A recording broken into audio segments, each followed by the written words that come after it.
강의는 오늘 공식적으로 마지막 강의가 돼요. 그래서 마지막 강의를 어떤 걸 할까 하다가 믿음에 대한 이야기를 간단하게 한 10분에 걸쳐서 해드리고 마치도록 하겠습니다. 여기 보시면 믿음은 바라는 것들의 실상이요 보지 못하는 것들의 뭐라고 써있어요? 증거라고 써있어요. 우리가 지금 2주 가까이 이렇게 지내면서 이곳에 여러분들을 계시게 했던 그러한 원동력은 믿음에서 생겼다고 볼 수 있습니다. 믿지 못하면 올 수 없습니다. 예전에 제가 지금은 유튜브를 보고 블로그를 보고 오시는 분들 글만 보고 오시잖아요. 그럼 제가 20대예요 그때. 저를 보면 위에서부터 아래까지 훑어려 보세요. 나이를 체크하는 거죠. 그리고 나서 실망의 한숨이 나오는 걸 보게 돼요. 왠지 당연하겠죠. 저도 건물 뭔가를 지을 때나 아니면 뭔가 사람들 미팅을 할 때 그 사람에게 뭔가를 맡길 때 우선 나이가 젊으면 어떻게 맡길 수 있지? 이런 생각이 들거든요. 업자들 선정할 때 그래도 한 50대는 돼야 경력이 있어 보이는데 20대 저 사람 보고 내가 뭐를 맡길 수 있을까라는 생각에 이제 그런 부분이 많았어요. 그런데 뭐가 형성이 되면 믿음이 형성되면 의지할 수 있고 대화할 수 있고 신뢰할 수 있게 됩니다. 사실 하나님을 믿게 되면 믿는다는 말은 그냥 낫기 위해서 하나님 나 고쳐주세요가 아니고 나를 맡기는 거예요. 하나님을 믿는다면. 그래서 믿음은 바라는 것들의 실상이라고 표현했고 저는 그것을 여러분들의 세계관을 만들 수 있다라고 이해하고 있습니다. 그래서 단지 우리가 물 마시고 운동하고 편비만 먹고 하는 게 단지 내 몸 건강하게 하는 게 아니라고 하는 그 부분을 좀 알려드리고 싶어요. 그래서 우리가 갖고 있는 올바른 세계관을 이루는 하나의 부분이라고 볼 수 있습니다. 그래서 저는 크리스찬들은요 무조건 아주 스페셜한 계획이 있다고 생각하는 사람이거든요. 이 올바른 세계관, 나의 세계관은 뭘까? 앞으로 나의 세계관은 그리고 바꾸고자 하는 세계관과 그 이유, 이 세 가지 부분은 꼭 철학자들만 공부하는 게 아니라 이제는 우리도 좀 이해하고 공부하고 가야 되지 않을까. 그래야 올바른 삶을 살아가고 또 올바른 또 세계관을 확립하는 데 중요하다고 생각합니다. 분명 성경은 사람의 마음의 상태를 보여줘요. 정말 감사하죠. 그래서 저는 이런 표현을 합니다. 성경과 하나님의 말씀은 우리에게 거울이다. 무엇을 비춰주는? 나를 비춰주는. 우리 교회는요 자기의 목소리를 듣는 소리와 외부의 목소리 듣는 소리가 다르게 느껴진대요. 그래서 뭔가 내가 노래를 부르고 녹음을 해놓고 노래를 부르고 내 목소리를 들으면 뭐라고 생각해요? 이게 나야? 이게 내 목소리야? 분명히 다른 사람 다 들렸는데 그죠? 내가 나갈 때 듣는 소리는 괜찮게 느껴지는데 녹음을 해서 들어보니까 형편없어요. 이상해요. 성경은 우리의 모든 것을 그대로 보여줍니다. 그리고 성경이 요구하는 것은 딱 한 가지예요. 우리 마음의 변화인데 이렇게 표현합니다. 사람이 뭐하지 아니하면 거듭나지 아니하면 하나님 나라를 볼 수 없느니라. 사람이 물과 성령으로 나지 아니하면 하나님 나라에 들어갈 수 없다라고 써 있어요. 성경은 하나님의 그 나라에 들어갈 수 있는 조건을 거듭나지 않으면 들어갈 수 없다라고 표현하고 있어요. 그래서 하루를 살고 한 달을 살아가는데 그대로인 사람들이 있어요. 그대로인 사람들. 1년 살았는데 그대로인 사람들은 변화의 요구를 느끼지 못하는 사람들이에요. 그래서 우리는 매 삶이 바뀌어야 돼요. 계속해서 하나님을 믿는 신앙과 믿음은 한결같지만 자신의 결정과 약점과 어떤 부분을 바꿔나가는 게 인생입니다. 근데 그것이 어느 정도 가다가 바뀌지 않을 때 사람 뭐 한다 그래요? 퇴화 혹은 노화, 일반 신체적 조건으로는 그렇게 말을 해요. 제가 독특한 가치관을 찾아봤는데 6부류를 찾아봤어요. 창세기에 보면 금과 보화를 모으지 않았던 에녹이 있었대요. 사람들이 미쳤다고 했대요. 바보 아니야? 에녹 같은 스마트한 머리를 가지면 정말 어마어마한 부자가 될 수 있는데 왜 에녹은 그렇게 살지 않았지? 물론 에녹같이 다 살아는 건 아니에요. 아브람 부자였어요. 그렇지만 금과 보화를 모으지 않았대요. 사람은. 두 번째 사람은 부유했어요. 지금으로 말하면 빌 게이츠급, 거의 빌 게이츠급의 부자였지만 재물을 땅에 쌓아놓지 않았던 아브라함이 있었어요. 성경이 다 기록해 놓지 않았어요. 너무 시시해서. 네, 아브라함이 엄청 많이 도움을 주고 살았대요. 아브라함이 정말 특이하죠. 독특하죠. 세 번째는 먹는 것과 목숨을 바꾸려 했던 다니엘이 있었어요. 사실 먹는 것은 아니지만 자기의 신념, 신념. 그러니까 왕의 어떠한 그 우상을 숭배하는 그 음식물 앞에서도 자기의 목숨을 끊더라도 자기는 타협하지 않겠다. 이 원칙주의의 스타일. 그 다음 풀무불 앞에서도 자기의 신념을 굽히지 않았던 다니엘의 세 친구가 있었어요. 경배하면 되지만 그렇지 않고 죽음을 선택한 친구들. 자신을 핍박하는 자들을 사랑하신 예수님이 있었어요. 네, 미워하고 심지어 십자가에 못 박혀 돌아가시는 그 순간까지 뭐라고 했죠? 저들의 죄를 칠상 가운 중에 있죠. 용서해달라고 기도했잖아요. 그러니까 이런 가치관을 보면 정말 대단한 분들이다 라고 생각이 됩니다. 슈바이처도 마찬가지죠. 제가 슈바이처를 제 인생의 거의 모토로 삼았어요. 너무 좋아하고 아브라함 링컨과 슈바이처. 근데 그 이유 중에 하나가 자기의 성공을 버리고 의료봉사를 위해서 아프리카로 간 사람이에요. 그냥 말만 들어도 감동이에요. 제가 이분의 책을 정말 많이 읽어봤어요. 그래도 잘 이해하지 못하는 부분이 너무 많아요. 우리가 생각하는 하늘은 전혀 다른 곳이 될 수 있습니다. 혹시 이 전원교향곡 아세요? 전원교향곡 앙드레지드의 소설인데요. 이런 이야기가 있어요.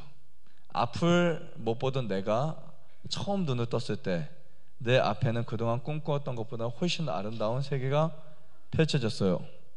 정말 그래요. 햇볕이 이토록 빛나고 하늘이 이렇듯 넓으리라고 상상조차 못했어요. 이게 제가 한 내용만 잘라온 거예요. 이게 되게 유명한 내용입니다. 한 목사님이 어린 아이를 입양한 이야기예요. 여자아이를. 근데 이 입양을 했는데 아이가 눈을 못 떠요. 보지 못합니다. 그래서 점점 시력이 나빠지고 눈이 장님이 되었는데 그 의학이 발달하지는 않았지만 어떤 운 좋게 다시 말 하나님의 은혜로 역사로 눈을 뜨게 되었어요. 네, 치료를 잘 받아서 눈을 뜨게 되었을 때 지금까지 세상은 목사님이 알려주시고 사람들이 이야기해주고 야 하늘은 파래. 근데 파란색이 뭔지 몰라요.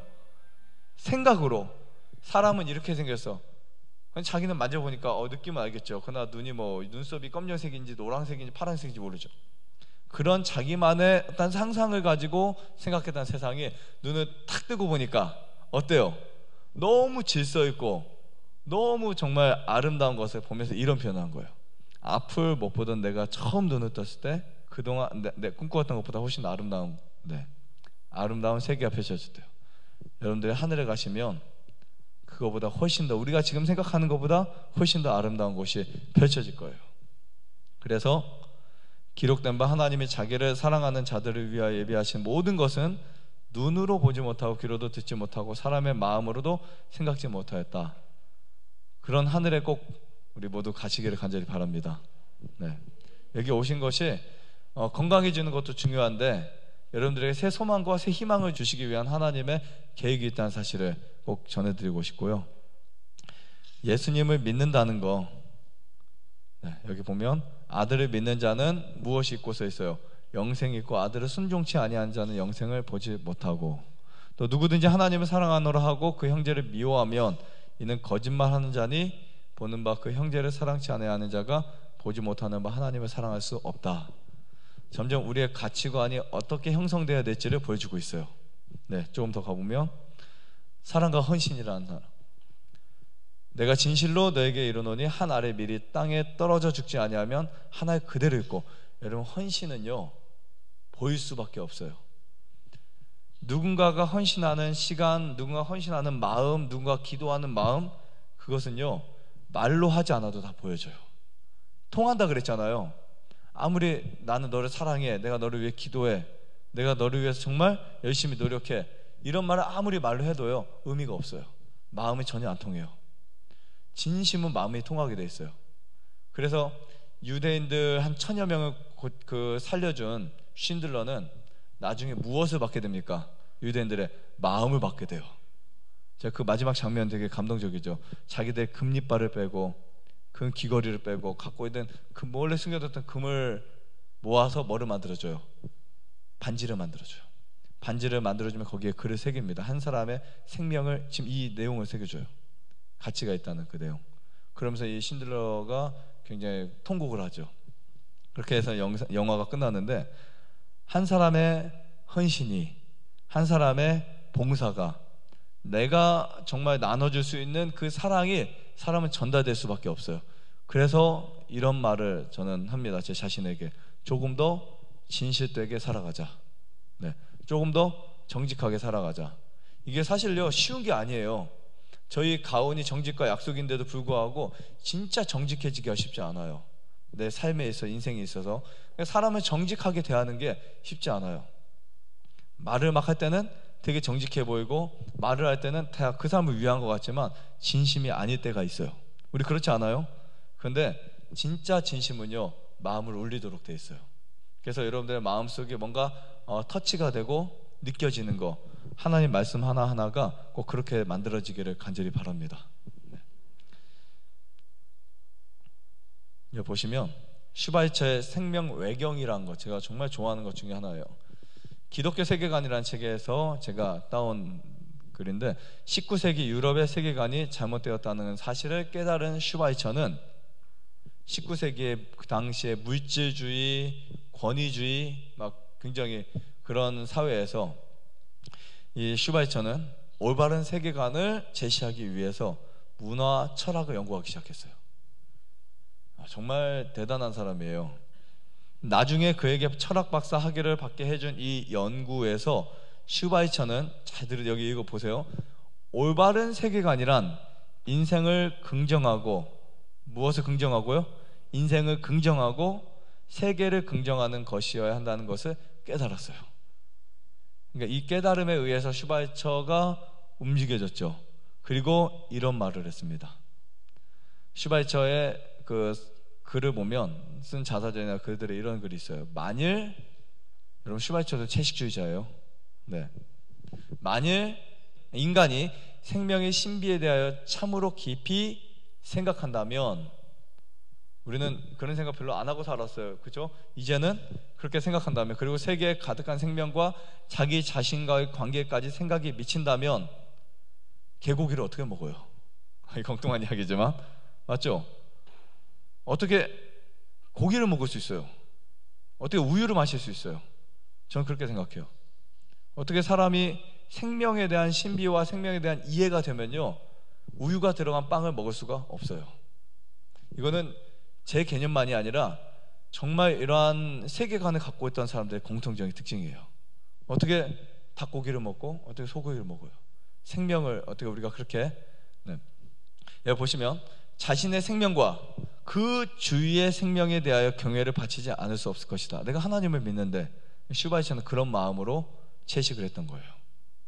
아브라함 링컨도 마찬가지. 아브라함 링컨이 이런 말을 했어요. 나는 개나 고양이나 혹은 다른 짐승을 학대하거나 자기의 식욕을 해서 먹는 사람들의 종교를 나는 인정할 수 없다. 그 말을 듣고 깜짝 놀랐어요. 그래서 우리는 육식을 하지 말아야 되겠다, 이걸 전해야 되겠다. 저는 이런 사명감을 갖게 되었어요. 육식하면 돼요, 안 돼요? 안 돼요. 네, 육식하면 안 됩니다. 계란도 생명이에요. 계란도 드시면 안 돼요. 자, 슈바이처의 이런 가치관 성립, 결국 어디에서 나왔을까? 슈바이처는 성경을 읽는 사람이었어요. 성경을 우리가 어떤 각도에 읽느냐에 따라서 그것을 받아들이는 현실이 다릅니다. 슈바이처가 자기에게 자기의 마음을 헌신하고 또 자기가 이렇게 살아야 되겠다라고 한 성경 말씀 딱 한 구절이 있어요. 어떤 말씀일까요? 슈바이처는 도대체 어떤 글을 읽고 나서 올바른 세계관, 긍정적 세계관을 확립하는 철학적 연구를 했을까? 그리고 그것을 실천했을까? 이것을 개념과 실천을 같이 한 사람이거든요. 어떤 말씀이었을까요? 어떤 말씀 같아요? 그냥 틀려도 돼요. 이웃의 내용과 같이 사랑하라. 또 다른 분이요. 어떤 말씀 같아요? 맞았습니다. 우리 박수 한번 쳐드리겠습니다. 마음이 통하신 것 같아요. 그죠? 네, 마음이 통하신 것 같아요. 자, 내 이웃을 내 몸과 같이 사랑하라, 이 말씀을 읽고 나서 혼란에 빠졌어요. 어떻게 이게 진짜 이웃을 사랑하는 사람들은요, 사랑하려고 하는 사람들은요, 이걸 보고 뭐 그러지 뭐 이게 아니라 이게 이제 부담이 돼요. 왜냐하면 이 말은 쉽죠. 이웃을 사랑하는 거, 내 몸과 같이 사랑하는 거 귀찮고 얼마나 힘들어, 짜증나고 내 거 헌신해야 되고 시간 투자해야 되고. 그러니까 사실 겉으로 네 사랑하겠습니다 하는 사람들 거의 사랑하지 않아요. 대부분 그래요. 그런데 딱 이 말씀을 듣는데 부담이 가는 사람들이 있어요. 저도 되게 부담이 갔거든요. 지금도 실천을 못하니까. 근데 이 말씀이 딱 슈바이처는 마치 브레이크처럼 걸려버린 거예요. 어떻게 내 몸처럼 사랑을 해? 말도 안 되지. 생각해 보세요. 내 아이가 있고 다른 아이가 있으면 똑같이 사랑하기가 쉽지 않아요. 아니 100% 사랑하지 않아요. 싸우면은 처음에는 내 자식처럼 이렇게 사랑한다 하지만 결국은 내 팔은 안으로 긋는다고 그렇게 되거든요. 부모도 그렇고 다 그런데 이거 말도 안 되는 거예요. 하지만 여러분들의 마음속에 내 이웃을 내 몸과 같이 사랑하라 하시는 말씀이 생기면 사람이 좋아져요. 귀찮아지지 않아요. 근데 현대인들이 사람이 싫어지고 우울증이 생기고 하는 그런 것들을 보면 결국은 사랑이 사라진 거예요. 사랑이 형성되면 내가 귀찮게 해요. 맞죠? 가서 그 사람을 도와주고 싶어요. 그 사람을 해주고 싶어요. 그게 진짜 사랑인 거예요. 만약에 여러분들이 그런 사랑이 생기면 에너지가 생깁니다. 그런 거 있죠. 제가 만약에 진짜 예전에 돈 받고 강의하라는 초청 많이 받았었는데 한 달에 300만 원 줄 테니까 일주일에 하루씩 강의해라, 그런 그것도 받았었고 계약하자고도 했었고 했는데, 제가 돈을 받고 그렇게 강의를 하면 에너지가 딸릴 거예요. 근데 여기서는 진짜 제가 1년에, 지금은 그래도 2주하고 한 주 쉬지만 예전에는요 1년 365일을 아침 저녁 강의를 해야 되겠어요. 그 한 몇 년 동안 하루도 안 쉬어요. 네, 아침 저녁 강의를 매일 했어요. 근데 지치지 않았어요.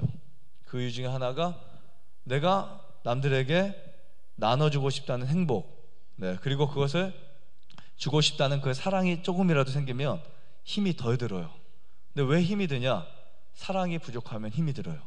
에너지가 딸리잖아요. 사랑이 부족하면 에너지가 딸린대요.